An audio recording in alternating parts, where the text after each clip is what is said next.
You know, one of the more interesting developments today in this whole trade tiff was Daimler issuing a profit warning, fearing that Chinese tariffs will hit U.S.-built SUVs, and going so far as to echo sentiments of other major German car makers to say, whether they have a presence in the U.S. or not, they're going to feel the pinch. This isn't going to help. Something's got to be done. They offered to voluntarily take out all tariffs, certainly in Germany, all surtaxes on cars to avoid what they say could be bad news and bad profit numbers for everyone and anyone. The read on all of that amid a trade tip that is escalating quickly to the Wall Street Journal chief economics commentator, Greg Ip. Greg, what do you make of what's going on here and how much this is spreading? Well, this is how a trade war looks, right, Neil? We hit them with tariffs, they hit us back. And so we've already seen it with pork and soybeans. Now we're seeing it with American-made cars from German brands here in the United States. And more will be coming. We've only seen the first round of European tariffs kick into effect. Those from Canada will be coming soon. But I think before we sort of just say, well, listen, this is terrible, sort of ask yourself, what's the strategy here? The theory of the Trump administration all along has threatened the tariffs, imposed the tariffs, that brings them to the negotiating table. We get a good deal out of it.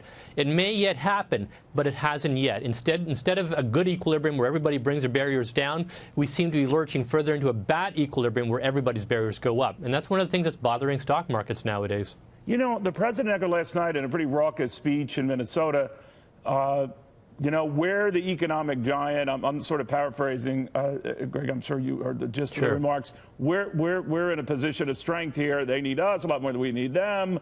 We're in a position of power. We hold the cards, et cetera, et cetera. And that's how he's playing this. What do you think?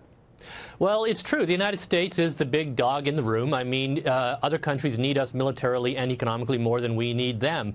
But to say that we need them less doesn't mean we don't need them at all. The very nature of trade, whether it's between you and your neighbor, between countries, is that both sides benefit. So by imposing measures that cut down trade between the United States and other countries, Americans will lose. And if you look at the collateral damage that's already occurred, Trump badly wants a smaller U.S. trade deficit. That seems to be how he measures these things. Economists disagree, but let's take them, you know, at face value for now.